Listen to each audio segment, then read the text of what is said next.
کتاب خواص الآیات میں ذکر ہے، بتایا گیا اگر آپ چاہتے ہیں سورہ انشراح کا عمل کریں تو اپنے صدر پر ہاتھ رکھ کر اس سورے کو ایک ہفتے کے لیے ہر نماز کی تعقیبات کا حصہ بنائیں. ایک ہفتے کے بعد ایک مرتبہ ہر نماز کے بعد اس عظیم آیات کی تلاوت کے بعد آپ کو اپنے اندر انشاءاللہ اس وسعت صدر اور سہل و آسانی امور کا احساس ہوگا. اور اگر مشکل اور زیادہ ہے، دوسرا عمل کرنا ہے، تو علامہ طبرسی لکھتے ہیں کہ 17 مرتبہ 17 ٹائم سورہ انشراح کی تلاوت کرو ہر نماز صبح کے بعد اور ہر نماز عصر کے بعد. دن میں 2 مرتبہ 17 مرتبہ جس سورے کی ہم نے تلاوت کرنی ہے. اور انشاءاللہ کیونکہ سینے میں موجود دردوں کا شفا ہے یہ سورہ، تو وہ ہاتھ جو ماتمی ہے، جو بار بار اس سینے کو اشارہ کر کر کہہ رہا ہے کہ اس میں کچھ نہیں سوائے حب و عشق حسین ابن علی علیہ السلام.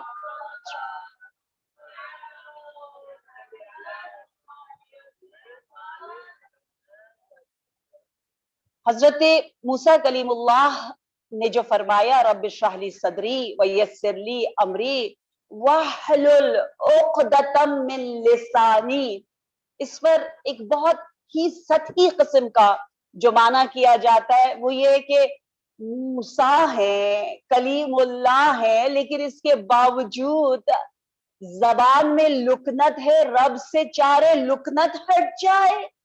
یہ معنی بہت سطحی اور ظاہری ہے. اگر عمق آیات الہی اور دعائے کلیم اللہ میں جائیں تو موسیٰ کلیم اللہ رب سے کیا مانگ رہے ہیں؟ رب سے کہہ رہے ہیں یا رب وہ لسان، وہ زبان، وہ عضو، وہ میرا بدن کا حصہ جس نے جس شان و منزلت کے ساتھ تجھ سے ہم کلام ہوا اور باتیں کی ہے، میں کلیم اللہ کے درجے تک پہنچا ہوں، اسی زبان کے ساتھ میں زمانے کے کافر ترین، باغی ترین، سرکش ترین فرعون سے ہم کلام ہو، یہ نہیں ہو سکتا.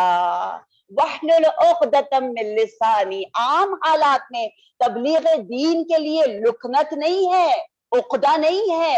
یہ عقدہ یعنی اس طہارت والے عضو کو ہم کیسے دوبارہ سے کسی ایسے طغیان گر کے سامنے استعمال کریں. میں آپ کو مثال کے ذریعے اس مطلب کو آسان کر دیتی ہوں کہ مثلا انشاءاللہ آپ میں سے بہت سے لوگ حج بیت اللہ کے لیے تشریف لے جا چکے اور بہت انشاءاللہ کہ جانے والے ہیں. بہت جلد ہمارا نام فی کل عام حاج زائر حقیقی بیت اللہ مکہ و مدینہ میں شامل ہو جائے. آپ احرام خریدتے ہیں، احرام کیا ہے؟ کپڑا ہے نا، ٹھیک ہے، کپڑا ہے. آپ نے چادر لے لیا، سفید رنگ کا کپڑا ہے، اور وہ احرام کی شکل میں آپ نے اس کو اتنا عرصہ زیارات اور حج کے دوران اس میں عبادتیں کی. آپ واپس تشریف لاتے ہیں حج کر کے، کوئی آپ سے کہتا ہے وہی کپڑا تھوڑا سا مجھے دے دو، میں اس سے اپنا ذرا شیشہ صاف کر لوں. آپ کہتے ہیں نہیں، یہ کپڑا بہت اہم ہے، اس سے میں نے طواف کیا، یہ احرام ہے، نمازیں پڑھی ہے اور دعائیں کی ہیں، اس کو تو میں متبرک سمجھتی ہوں، میں اپنے کفن کا حصہ بنانا چاہتی ہوں اپنے احرام کے لباس کو. اس احرام کے لباس کو اسے صرف کپڑا نہ سمجھو، جس کے میں رہ کر میں نے اللہ کی بندگی کی ہے، اسے میں عام چھوٹے کاموں کے لیے استعمال نہیں کر سکتی.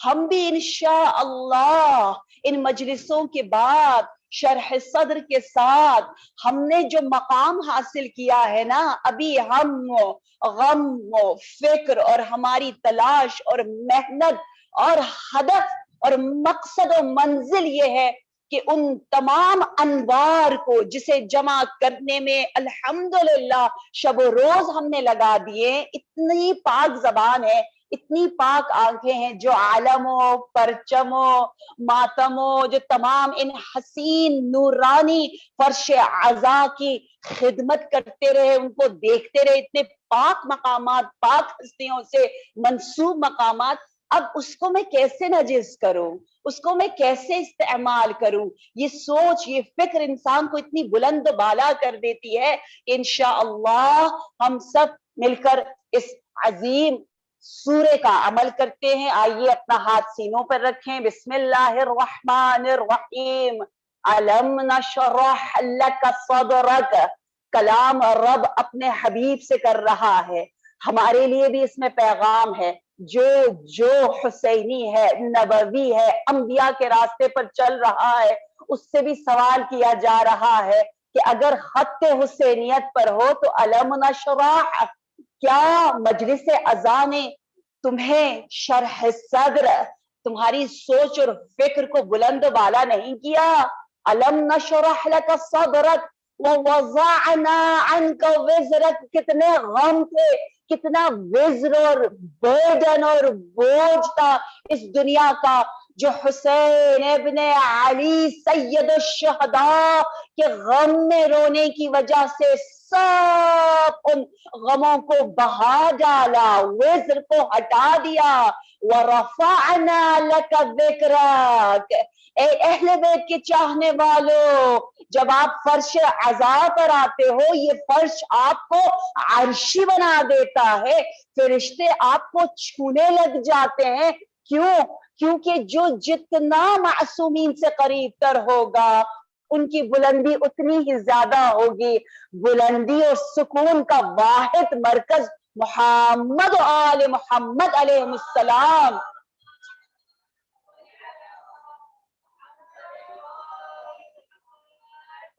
ألم نشرح لك صدرك ووضعنا عنك وزرك الذي انقض ظهرك، ایسے مسائل، ایسے مشکلات جو کمر توڑ ہے، انقضا یعنی توڑ دیا، توڑ دیا، توڑ دیا، ظہر یعنی پشت کو، کمر کو، کمر توڑ مشکلات بھی اگر آ جائے تو قرآن کی کثرت سے تلاوت اور تفکر اور ترتیل آپ کو کمر توڑ مشکلات، رضایا اور مصائب سے نجات دیتا ہے۔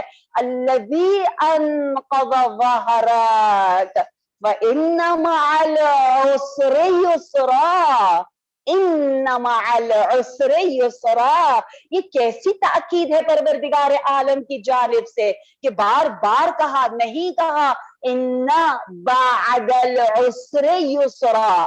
ہم اور آپ اپنی محدود فکر کی وجہ سے سمجھتے کہ ہر عسر کے بعد انشاءاللہ گشائش آئے گی، فرج آئے گا، لیکن اس نے کیا کہا؟ قرآن کیا پیغام دے رہا ہے؟ ان مع یعنی ساتھ ہی ساتھ، یہاں مشکلات آئی، یہاں پر چیلنجز آئے، وہی مشکل آپ کو اتنی بلندیوں کی طرف لے کر جا رہا ہے، اتنا رب سے قریب کر رہا ہے۔ ان مع العسر یسرا، فا شروع میں آیا، یعنی اے میرے حبیب، آپ کی اس مشکل میں ہی آپ کی بہت بلندی اور آسانی ہے، یہ مشکلات ابھی سے آپ کو بہت اونچا اڑا رہی ہے، اور پھر کہا یہ قانون ہے، ان مع العسر یسرا وَإِذَا فَرَغْتَ فَانْصَبْ وَإِلَىٰ رَبِّكَ فَارْغَب۔ انسان کتنا بلند ہو جاتا ہے، کبھی اپنے آپ کو فارغ نہ رکھیں۔ وَإِذَا فَرَغْتَ، جیسے ہی احساس کرو کہ فراغت ہو گئی، یہ نہیں کہ اب ہم نے مجلس سے سنی اور بس ختم، نہیں، بلکہ انشاءاللہ ہر روز ایک مجلس، ایک حدیث، ایک آیت کی تفسیر، ایک حسین سا معصومین کا پیغام ہماری زندگی کا حصہ رہے۔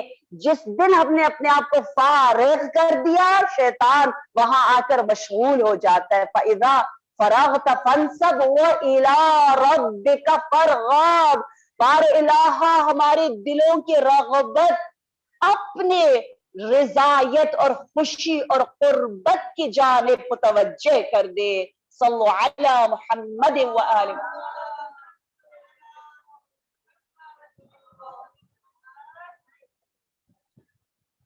غم نبی کو دور کرنے والا سورہ انشراح کا سمجھنا اور انشاءاللہ اس کا عمل کرنا ہے۔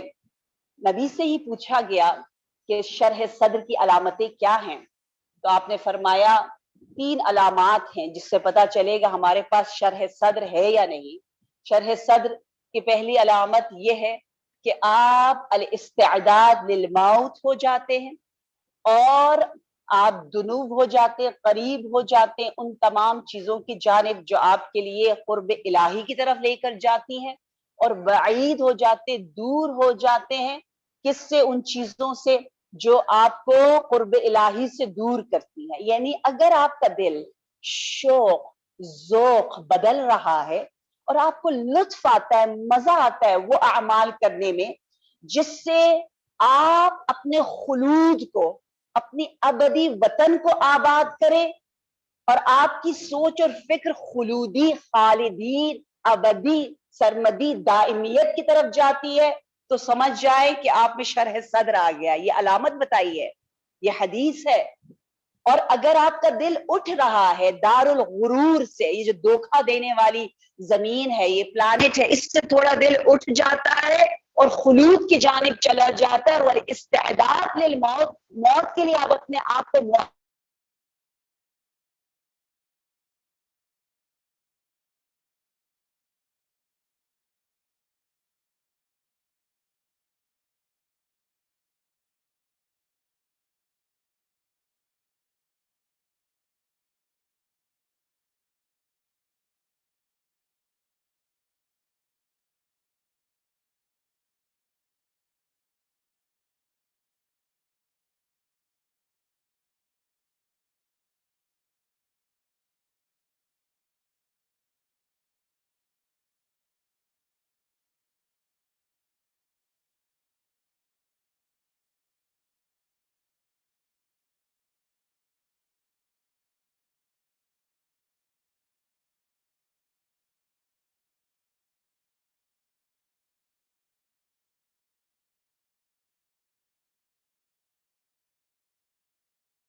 سکتے ہیں، اس کی توجہ کو ہٹا سکتے، اسے لالچ دے سکتے.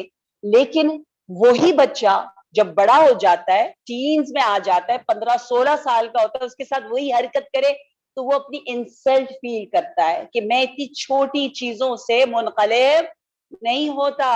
شرح صدر والا چھوٹی چھوٹی چیزوں میں الجھتا نہیں ہے، اس کی سوچ اتنی بلند ہو جاتی ہے. وہ قطرہ ہے جو دریا سے متصل ہو گیا، اب اس کی عظمت، اس کی طاقت جو ہے وہ قابل مقایسہ نہیں ہے، بہت عظیم ہے. وہ سمجھ جاتا ہے یہ دنیا جہاں پروردگار عالم نے کہا ہے وَبَلَوْنَاهُمْ بِالْحَسَنَاتِ وَالسَّيِّئَاتِ، ہم حسنات کے ذریعے بھی آزمائیں گے اور سیئات کے ذریعے بھی آزمائیں گے. آپ دیکھیے امام ہیں، 7ویں امام ہیں، پروردگار عالم نے اتنی اولاد دی، 38 کے قریب آپ کی اولادیں ہیں، بہت زیادہ اولاد دی، اور آپ کے ہی فرزند ہیں، 8ویں امام ہیں، آپ 48 ایئرس کے ہونے والے، آپ کی کوئی اولاد ہی نہیں ہے. ایک دفعہ اولاد دے کر آزماتا ہے بہت زیادہ، ایک کو دیتا ہی نہیں ہے یا اتنا لیٹ دیتا ہے. نبی سلیمان کو سب کچھ دیا،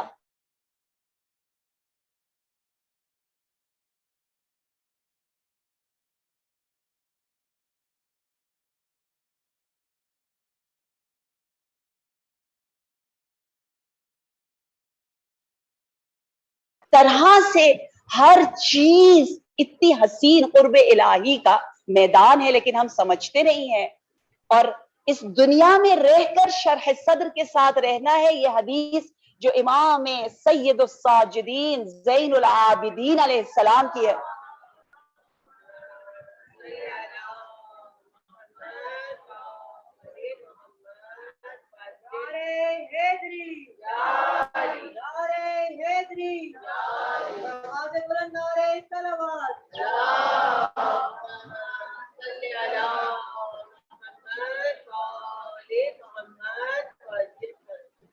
الناس فی زماننا علی 6 طبقات: اسد وثعلب وذئب والکلب وخنزیر وشات. امام فرما رہے ہیں کہ شرح صدر کی شدید ضرورت ہے اس زمانے میں، مصائب ہی مصائب، مشکلات ہی مشکلات، کیونکہ لوگ 6 گروہ 6 طرح کے ہوتے ہیں. الناس فی زماننا علی 6 طبقات. Number 1 al Assad. اسد یعنی الملوک، یغلب ولا یغلب، جو کہ لوگوں پر غالب آنا چاہتے ہیں، وہ جو حکمران ہیں، جو ہر ایک کو چیر پھاڑ دیتے ہیں.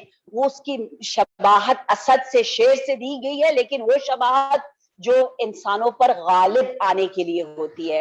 اور دوسرے لوگ جو ہے وہ ذئب کی طرح. ذئب کون ہے؟ ذئب فتجارہم، تم میں سے وہ تجار ہے، تاجر ہے، جو کہ جب چیز خرید رہے ہوتے ہیں تو اس کی برائی کرتے، جب بیچ رہے ہوتے ہیں تو اس کی اچھائی کرتے، لوگوں کو دھوکہ دے کر اپنا بہترین بزنس کرتے چلے جاتے، تاجر. اور تیسرا طبقہ کن کا ہے؟ ان کا ہے جو کہ ثعلب ہے، لومڑی کی طرح، جن کا باطن کچھ اور ہے، ظاہر کچھ اور ہے. تو کچھ اسد ہے، شیر کی طرح چیر پھاڑتے ہیں اس معاشرے میں.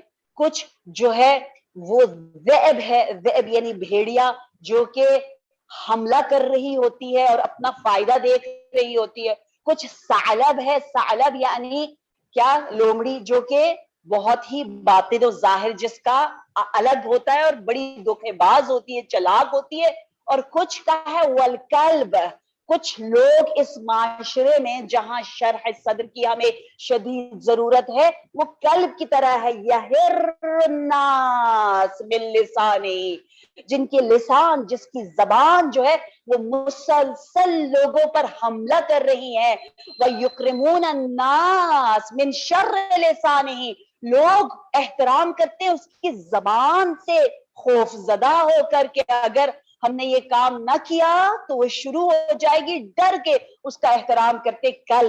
کلب ڈاگ، کتوں والی صفات والوں کے بارے میں چوتھے امام فرما رہے ہیں. اور پھر فرمایا والخنزیر، کچھ لوگ خنزیر کی طرح ہیں جو ہر فاحشہ پر، ہر فحشا کا لبیک کر کے جواب دیتے اور برائیوں میں غرق ہے. یہ زمانہ پروردگار عالم ہمیں بھی بچائے، ہمارے جوانوں کو بھی بچائے، کہ جہاں ہر آن لمحے ہو رہے ہیں ان خنزیری صفات والے ظاہری انسان کہ صورتہم صورت الانسان وقلبہم قلب الخنزیر، صورتہم صورت الانسان ولسانہم لسان الکلب. کہا دیکھنے میں وہ ظاہراً انسان نظر آتے ہیں لیکن حقیقتاً وہ خنزیر ہے، وہ پگ کی طرح ہے، شہوت میں غرق ہے. کیا عجیب طوفان ہے، حملات ہے ہر طرف سے. آپ دیکھیں ہمارے بچوں کو خاص طور پر کس طرح سے ڈبویا جا رہا ہے، اتنی ڈیٹیل میں اس گندی دنیا کے بارے میں تفصیل سے انہیں اس طرح سے تعلیم دی جا رہی ہے تاکہ سوچے تو اسی کے بارے میں سوچے، اسی کے ذریعے ان کو گمراہ کیا جائے. والخنزیر، اور پھر آخری گروہ کون ہے انسانوں میں؟ والشات. شات یعنی وہ گوسفند، وہ بھیڑ، جو کہ مؤمنین ہیں، جن کا ہر عمل اتنا بہترین. جس طرح شات جو ہوتا ہے، گوسفند جو ہوتا ہے، اس کا اگر آپ دیکھیں اس کی جلد، اس کے بال، اس کی گوشت، اس کی ہڈی، سب اس سے فائدہ اٹھاتے ہیں، مفید ہی مفید ہے. کہا یہ مفید لوگ ہیں معاشرے میں، ہر ایک کو فائدہ دے رہے. مؤمن کون ہوتا ہے؟ مؤمن حینون لینون، آپ کو بتایا تھا نا، آسان لیتا ہے، نرم دل ہوتا ہے. مؤمنون یألفون و یؤلفون، لوگوں سے الفت کرتا ہے، لوگ بھی اس سے الفت اور مہربانی کے ساتھ پیش آتے ہیں. لوگ اس سے مانوس ہے، وہ لوگوں سے مانوس ہے. ایسے مؤمنین اس زمانے میں رہتے ہیں جس زمانے میں ہر طرف اتنے شر، اتنے ایول ہے کہ کچھ ثعلبی ہے، کچھ ذئبی ہے، کچھ خنزیری ہیں، کچھ کلبی ہیں، کچھ اسدی ہیں. ایسے معاشرے میں اگر آپ نے شات بن کے رہنا ہے، ایک بہت مفید معاشرے کے لیے پرسکون انسان بن کے رہنا ہے، تو امام زین العابدین نے فرمایا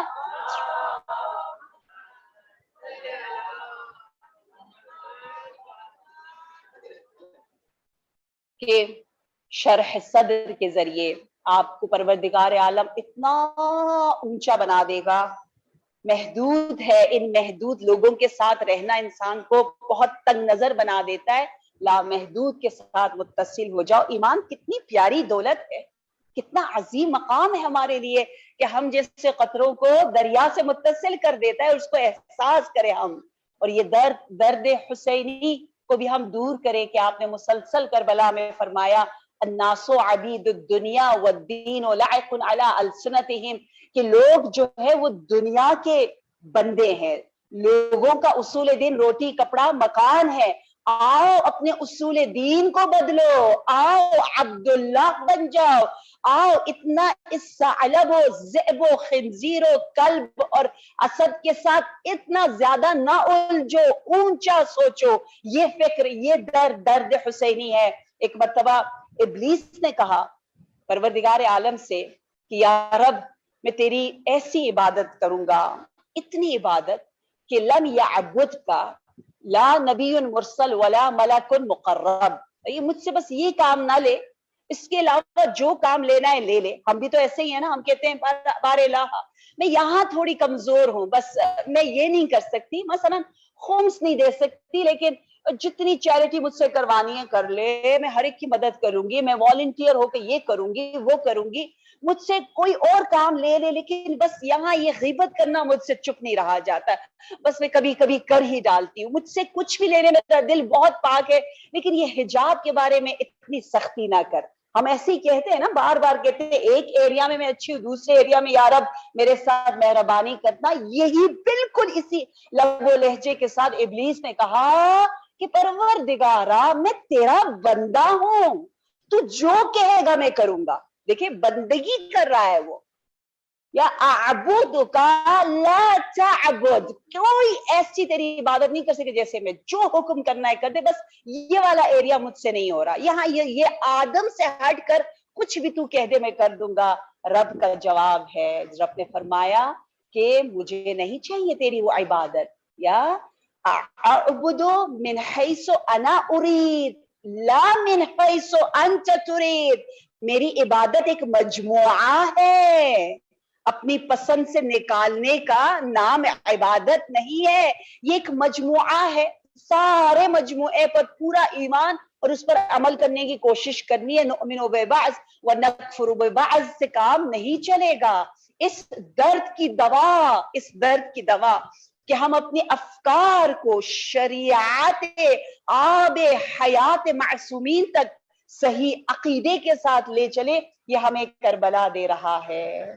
اور کیا خوب انداز، کیا پیارا انداز، ہمیں بار بار یہی سمجھایا گیا کہ دیکھو اگر آپ نے جو آپ کو سمجھ میں آیا، جتنا آپ کو پتا چلا، اس پر آپ عمل پیرا ہوتے رہے، تو جو ایریا رہ جاتا ہے، جو ہماری فہم و درک سے کمتر ہوتا ہے، پروردگار عالم خود آپ کو سکھاتا ہے. حدیث اور آیات میں ہے کہ آپ تقوی اختیار کرتے چلے جاؤ، پروردگار عالم آپ کا معلم بنتا چلا جائے گا بحق محمد و آل محمد.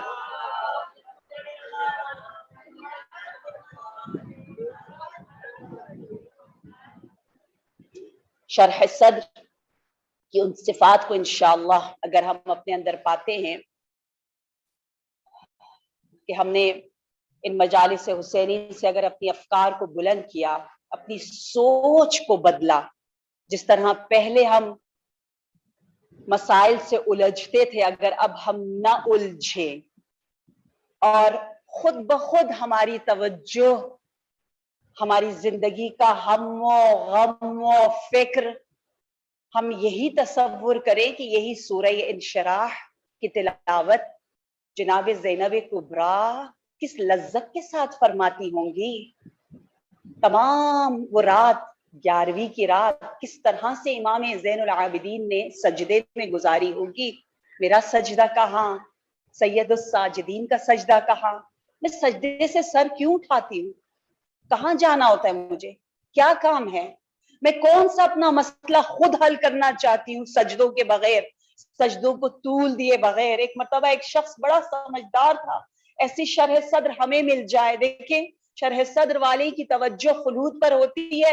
وہ شخص دیکھ رہا ہے کہ نبی اپنے گھر کی ایک دیوار تعمیر فرما رہے ہیں. آ کر اس نے کہا یا رسول اللہ میں آپ کی مدد کر سکتا ہوں. نبی نے فرمایا آؤ بسم اللہ مدد کرو, تم نے خود سے چاہا ہے. جو کریم لوگ ہوتے ہیں نا, جو سخی لوگ ہوتے ہیں نا, جو خوش اخلاق ہوتے ہیں نا, جو شرح صدر والے ہوتے ہیں نا, وہ لوگوں سے مدد لیتے بھی ہیں, لوگوں کی مدد کرتے بھی ہیں. وہ لیتے اس لیے تاکہ پھر خود بھی جا کر کرے. وہ لوگوں کے گھر خوشی خوشی دعوتوں پر جاتے ہیں تاکہ پھر انہیں بھی اپنے گھر بلائے. اور کبھی کبھی بخیل کنجوس جو ہے وہ کہتے ہیں نہیں نہیں, اگر اس کی اس میں چلے گئے تو کل اس کو بھی بلانا پڑے گا. بڑا چھوٹا سا بہت ہی کیا کہیں ضیق قلب والا انسان ایسے برتاؤ کرتا ہے. میری جان قربان, نبی نے فرمایا آؤ میری مدد کرو. جس طرح امام سید الشہداء علیہ السلام نے بھی ایک مرتبہ غلاموں کے ساتھ خشک روٹیوں کو تناول کیا. تناول کر کے جب انہوں نے بلایا نا, اتنے لطف کے ساتھ میرے آقا نے ان کے ساتھ کھا کر کہا اب تو ہم آپ کے ساتھ ہم سفرہ ہم دسترخوان ہو گئے ہیں, اب تو بہت سا حق آپ کا ہمارے اوپر ہے, اب آپ ہمارے گھر بھی تشریف لائیے. کبھی ایسی صفات شرح صدر والوں کو بہانا چاہیے ہوتا ہے, کسی بہانے سے لوگوں کو بلا لے. مولا نے جب کہا ہاں آؤ میری مدد کرو, اور اس نے مدد کر لی. جب تعمیر ہو گئی دیوار کی تو وہ شخص بڑا سمجھدار تھا, اس نے کہا یا رسول اللہ میں نے آپ کی مدد کی, اب مجھے اجرت چاہیے. کہا اجرت کیا چاہیے؟ کہا اجرت میں مجھے جنت میں ایک گھر چاہیے آپ کے قریب. نبی آپ نے تھوڑا سا غور و فکر کیا, تأمل کیا, اور پھر کہا ہاں جو اجرت تم مانگ رہے ہو وہ میں دے سکتا ہوں, لیکن ایک شرط کے ساتھ. وہ شرط یہ ہے اعنی بطول السجود, میری ہمسائیگی میں تمہیں مقام مل سکتا ہے لیکن مدد کرو تاکہ میں تجھے اپنی ہمسائیگی تک لے آؤں, اس مقام خلود میں, اس قصر جنت کی طرف تمہیں لے کر جاؤ. اس میں اس شفاعت عظمیٰ کے لیے مجھے ایک مدد چاہیے. وہ مدد کیا ہے؟ طول سجود, اپنے سجدوں کو طولانی کر دو, طولانی کر دو.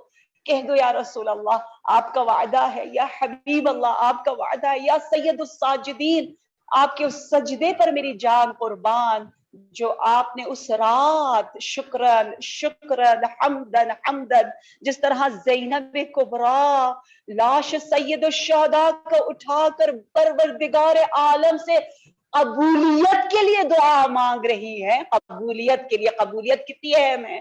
وہاں سید الساجدین سجدے میں شکر ادا کر رہے ہیں, اللہم لک الحمد حمد الشاکرین. ہم سب اہل بیت کے چاہنے والے کربلائی زیارت عاشورہ میں بھی کیا کہتے ہیں؟ سجدے میں جا کر کہتے ہیں اللہم لک الحمد. جنت میں سب سے پہلے حمد کرنے والے جائیں گے, سب سے پہلے انہیں پکارا جائے گا جو اپنے سجدوں میں شکر کرتے رہتے ہیں, جو شرح صدر کے ساتھ سب کو معاف کر دیتے ہیں. اللہم لک الحمد حمد الشاکرین. ہاں اہل عذاب, وہ قمیص, وہ پیراہن امام, جو پیراہن ابھی امام عصر کی خدمت میں ہے, وہ پیراہن سید الشہداء, وہ میرے امام کا کرتا جو یوم عاشور تازہ تازہ خون بہاتا ہے, جسے پہن کر ہم یوسف حسین کی زیارت کریں گے. امام اسی لباس کو لے کر آئیں گے, وہ لباس, وہ قمیض جنہیں جناب سیدہ شفاعت کا ذریعہ بنائیں گی. کہتے ہیں وہ وہی قمیص حسین ہے جس پر نظر امام زمان کی پڑتی ہے, خون کے آنسو بہاتے ہیں, اور وہی قمیص عالم معنی اور بصیرت میں ہمارے آنکھوں کے سامنے بھی فرشتے مجسم کر دیتے ہیں. اہل عذاب امام حسین علیہ السلام نے وہ قمیص کس طرح پہنا، کتنی امیدوں کے ساتھ پہنا تھا نا، اور جب آپ کا آخری وقت آیا، آپ کی آنکھوں میں خون ہے، علی اکبر کے بعد آپ کے لیے دنیا تاریک، آپ صحیح طرح دیکھ نہیں پا رہے، لیکن احساس کیا کہ سینہ بہت بھاری ہو چکا ہے، وَالشِّمْرُ جَالِسٌ عَلَى صَدْرِهِ، فرمانے لگے کون ہے، کون میرے سینے پر آ کر بیٹھ گیا، لَقَدْ ارْتَقَيْتَ رَتْقًا عَظِيمًا، جو بھی بیٹھا ہے بہت بلند مقام پر بیٹھا ہے، یہ مقام اتنا بلند ہے، مرتقا ہے، یہ وہ مقام ہے کہ میرا سینہ کھول کھول کر نبی گلے سے لے کر صدر تک کا بوسہ لیتے تھے، جب دشمن مار رہے تھے میرے آقا کو، جہاں جہاں ضربت لگتی امام بوسہ رسول کو یاد فرماتے کہ ہاں یہاں بھی میرے نبی نے میرا بوسہ لیا تھا، ہاں اہل عزا امام سجاد اب امامت کے مسند پر کس طرح سے بیٹھے، آپ جانتے ہیں نا شب عاشور خیموں کو اور زیادہ تنگ کر دیا تھا، نزدیک سے نزدیک کر دیا تھا، خیموں کے گرد خندقیں کھود دی گئی تھی تاکہ کوئی پشت خیمہ سے حملہ نہ کرے، خندق کافی طولانی اور اس پر آگ لگا دی گئی تھی تاکہ کوئی دشمن نہ آئے، ہائے رضا چلے دلوں کو کربلا لے چلے، سید الساجدین کی امامت کا آغاز ہو گیا ہے نا، اب پہلا حکم امامت کیا ہے، علیکن بالفرار، تھوڑا سا راستہ کھلا تھا خیموں کے سامنے جس سے مجاہدین مقتل کی طرف جاتے تھے، اب یہاں جب خیموں میں آگ لگی تو امام نے کہا فرار کرو فرار کرو، یا سید الساجدین بچے کیسے فرار کرے، ہر طرف خندق ہی خندق ہے، اس لیے امام 30 سال سے زیادہ روتے رہے، میں نے تو کہہ دیا فرار کرے، لیکن بیویاں کہاں جائے، اہل عزا زینب کبریٰ کربلا کو ودا کہنا چاہ رہی ہے، میں کہوں گی اے اخت حسین، ہم جب کربلا جاتے ہیں، جب آخری ودا کی زیارت کے لیے جاتے ہیں، مڑ مڑ کر ذریح مطہر گنبد منور ہم یہ سوچ نہیں ہو رہے ہوتے کہاں جا رہے ہیں، بس یہی سوچتے ہیں کہ اس جنت کو کیسے چھوڑے،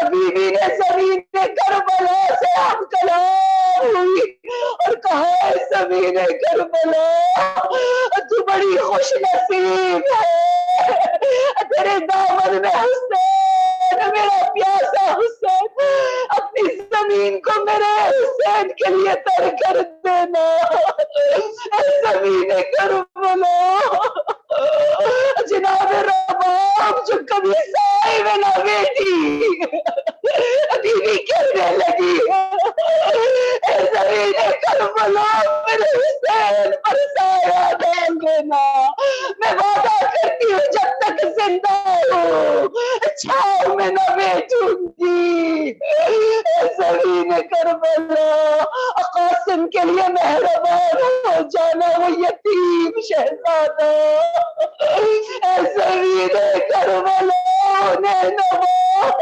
میرا علی اصغر، اس شیخور کے لیے تو جھولا بن جا، اے زادہ سیوم ہے صرف امام حسین کا نہیں، شہدائے کربلا کا سیوم، جب آپ کسی کی سیوم کے مجلس کے لیے جاتے ہو تو وارث کو ڈھونڈتے ہو نا، کسی جا کے پرسا دے، یا امام زین العابدین، یا امام زمان، ہمارا عقیدہ ہے آپ اس مجلس میں کہیں بیٹھے ہیں، ہمارا پرسہ قبول کیجیے، مسیوم علی اصغر ہر ماں سے پرسہ لینے آئی ہے، اہل اسد بنی اسد کی خواتین کی غیرت پر سلام، جنہوں نے اپنے مردوں کو غیرت دلائی، لیکن کیا دیکھا، امام سجاد معجزہ الہی سے کربلا پہنچے، گنج شہیدہ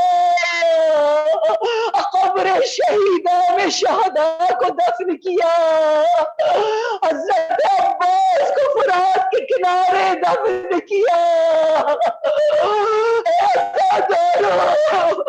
آئیے مدد کیجیے امام سجاد کی، کہ جب اپنے بابا کے لاشے کو دیکھا تو رخ مدینہ کی جانب کر کے کہا یا جدہ اس قیدی کی مدد کے لیے آئیے، یہ وہ جوان بیٹا ہے جو باپ کو کفن نہ دے سکا، اے میرے جاتا یا مرتضی علی نجف سے تشریف لائیے، تمام انبیاء کربلا میں اور سید الساجدین نے ایک چٹائی منگوائی، السلام علیکم، ذرا تصور کیجئے امام ایک ایک عضو کو اٹھا رہے ہیں، اس عضو کا بوسہ لے رہے ہیں، سلام بھیج رہے ہیں، جس طرح ہم زیارتوں میں سلام کرتے ہیں نا، سلام ہو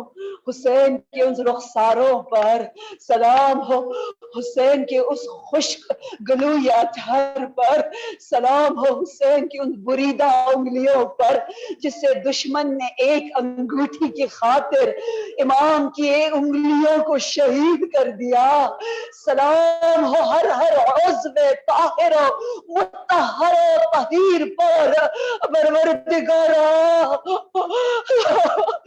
امام سجاد پر کیا قیامت کا وقت ہے، تمام آزاد امام کو جمع کیا، اب جب آپ قبر پر اترے اور کہا ہے بنی اسد والوں مجھے لاش دے دو،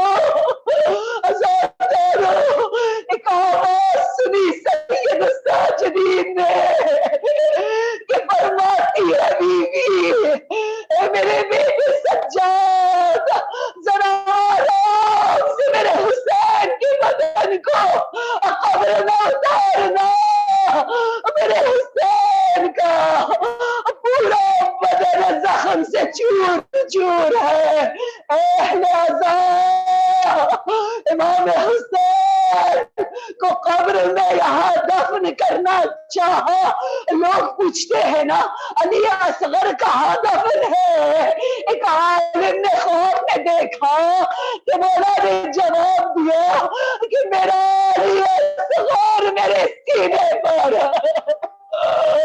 میرے صدر میں میرے ساتھ دفن ہے، آئیے جناب میرا باپ کو برسا دے، میرے آقا حسین فرماتے ہیں جہاں روا جائے، جہاں سکینہ 4 سالہ بچی اپنے کانوں کو پکڑ کے اگر اس مجلس میں آئی ہے ہمارا برسا لے رہی ہے تو قلب حسین کو سرور مل جائے گا، وہ مجلس حسین کو پسند ہے جہاں برسا لینے سکینہ آتی ہو،